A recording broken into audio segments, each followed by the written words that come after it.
নমস্কার, আপনারা দেখছেন সময় কলকাতা। টলি হলি বলি নিয়ে রয়েছে আমি সৈকত। চোখ রাখবো বলিউডের দিকে। আহমেদাবাদের ব্যস্ত সড়কে বাইক স্টান্ট দেখিয়ে পুলিশে গেরোয় বলিউডের জনপ্রিয় অভিনেতা টিকু তাসলানিয়া। বৃহস্পতিবার রাতে টিকু তাসলানিয়া প্রেম গবধি জয়সাল জাদেজাকে গ্রেপ্তার করেছে পুলিশ। 31 অক্টোবর শুক্রবার মুক্তি পেল গুজরাটি সিনেমা মিস্ট্রি। বলিউড সূত্রে খবর, আহমেদাবাদ সায়েন্স সিটির সামনে বেপরোয়াভাবে বাইক চালাচ্ছিলেন অভিনেতা। তবে তিনি একা নন, সঙ্গে ছিল টিম মিস্ট্রির সিনেমার কয়েকজন অভিনেতাও। ব্যস্ত সড়কে কেউ গাড়ি নিয়ে, আবার কেউ বাইক চালিয়ে স্টান্ট দেখাচ্ছিলেন। আর সেই ক্যামেরাবন্দি মুহূর্ত ছড়িয়ে পড়তেই এফআইআর দায়ের হয় টিকু সহ মিস্ট্রি টিমের বাকিদের বিরুদ্ধেও। এক ভিডিওয়ে দেখা যায় চলন্ত বাইকের পেছনে দাঁড়িয়ে টাইটানিকের মতো বাহু প্রসারিত করে উচ্ছ্বাসে মেতে ওঠেন অভিনেত্রী মানসী। সে সময় অভিনেত্রীর মাথায় কোনো হেলমেট ছিল না। সে সময় বাইক ছিল দুরন্ত গতিতে। এহেন ঘটনার ভিডিও ভাইরাল হতেই অভিনেতাদের বিরুদ্ধে ভারতীয় ন্যায় সংহিতা আইনের 281 নম্বর ধারা, মোটরযান আইনের 177 নম্বর ধারা এবং 184 ধারায় মামলা দায়ের হয়েছে।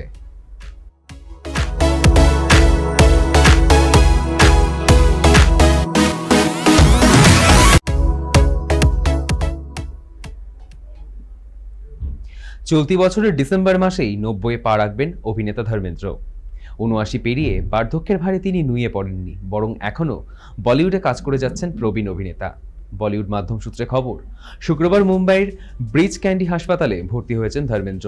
সে খবর ফাঁস হতেই তোলপাড় বলিপাড়া, সর্বত্র কৌতূহল। আচমকা কি হলো বর্ষিয়ান অভিনেতার? তবে ঘনিষ্ঠ পারিবারিক সূত্রে জানানো হয়েছে, আশঙ্কায় থাকার মতো কিছু হয়নি। আসলে রুটিন চেক আপের জন্যই হাসপাতালে ভর্তি হয়েছেন অভিনেতা। বার্ধক্যজনিত কারণে নিয়মিত তাকে একাধিক পরীক্ষা নিরীক্ষা করাতে হয়। সে কারণেই হাসপাতালে ভর্তি করানো হয়েছে ধর্মেন্দ্রকে। উনি বর্তমানে ভালো রয়েছেন। বাবা ধর্মেন্দ্রর খেয়াল রাখছেন সানি দেওল এবং ববি দেওল।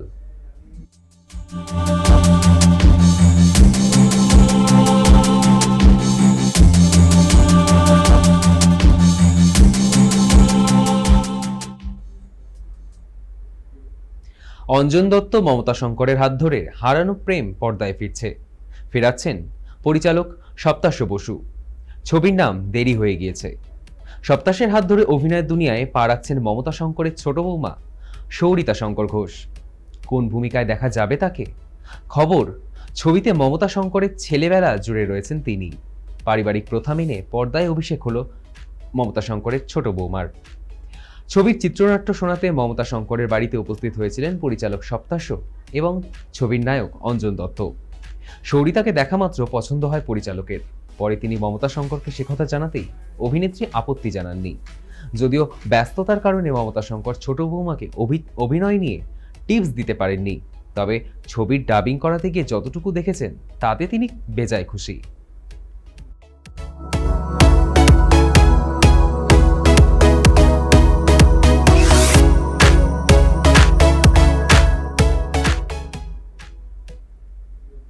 2010 সালে বলিউডে অভিষেক হয়েছিল সোনাক্ষীর।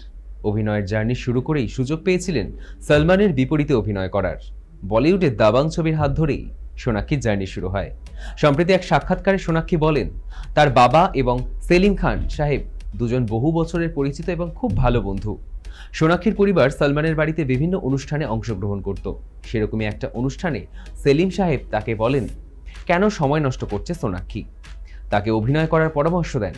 এরপর অমৃতা আরোরার বিয়েতে তিনি যখন গিয়েছিলেন, তখন আরবাজ খান সোনাক্ষীকে দাবাং ছবিতে অভিনয়ের প্রস্তাব দেন। সেই সময় বিষয়টা অতটা গুরুত্ব দেননি নায়িকা। কিন্তু হঠাৎ একদিন অভিনব কাশ্যপ এবং দিলীপ শুক্লা তার বাড়িতে আসেন। তারা চলে যাওয়ার পর তিনি জানতে পারেন পরের দিনই দাবাং ছবির শুটিং ফ্লোরে তাকে যেতে হবে। তারপর একের পর এক ছবি দিয়ে বলিউডের পর্দায় নিজের প্রকাশ অভিনেত্রী সোনাক্ষী সিনহার।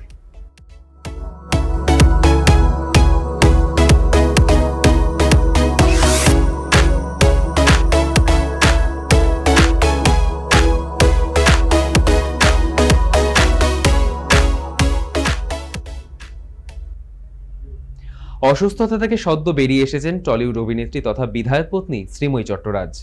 শুটিংয়ের মাঝেই হঠাৎ করে মাথা ঘোরা, রক্তচাপ হ্রাস, চোখে অন্ধকার। দিন তিনেক হাসপাতালে ভর্তি ছিলেন তিনি। আর ফিরে অসুস্থতার কথা শেয়ার করলেন তিনি। জানা গিয়েছে দিন কয়েক আগে হালকা জ্বর নিয়ে শুটিংয়ে গিয়েছিলেন শ্রীময়ী। পেটের সমস্যাও ছিল। শুটিংয়ের সময় আচমকায় অসুস্থ হয়ে পড়েন অভিনেত্রী। শ্রীময়ীর এই অবস্থা দেখে কাঞ্চনকে খবর দেওয়া হয়। কাঞ্চন মল্লিক চিকিৎসককে ফোন করে প্রয়োজনীয় পরামর্শ নেন। এরপর শ্রীময়ীকে ভর্তি করানো হয় নিকটবর্তী হাসপাতালে। সেখানে 3 দিন ভর্তি ছিলেন তিনি। পরে অবশ্য চিকিৎসকদের পর্যবেক্ষণে দ্রুত সুস্থ হয়ে ওঠে শ্রীময়ী। তবে অভিনেত্রী বলছেন, শরীর খারাপের চেয়েও মন বেশি খারাপ ছিল কয়েকটা দিন। মেয়ে কৃষ্ভিকে ছেড়ে হাসপাতালে থাকতে হয়েছিল যে।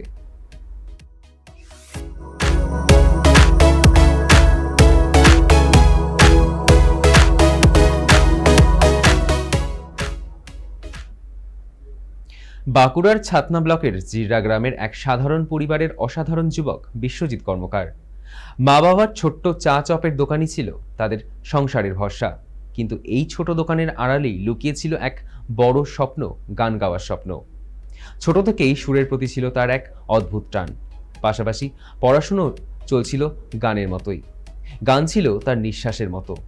কলেজে ভর্তি হওয়ার পর নবীনবরণ অনুষ্ঠানে প্রথমবার বড় মঞ্চে গিয়েছিল সে। সেই দিনটা ছিল তার জীবনে মোড় ঘোরানো মুহূর্ত। প্রতিদিন চপের দোকানের পাশে বসেই সুর তোলা সেই অভ্যাসই হয়তো একদিন তাকে পৌঁছে দিয়েছে বহুল পরিচিত মঞ্চ সারেগামাপায়। কিন্তু এখানেই শেষ নয়। শুধু গায়ক নয়, সে আজ একজন অভিনেতাও। অভিনয় করেছেন জনপ্রিয় ধারাবাহিক আনন্দিতে।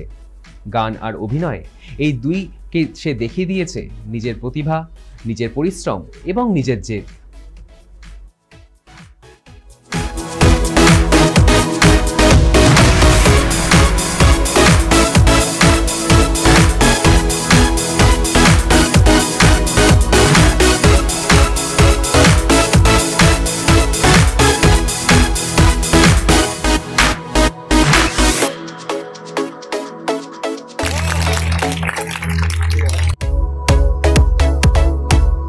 নমস্কার, বিশ্বজিৎ কর্মকার একজন সঙ্গীত শিল্পী হিসাবে পরিচিত।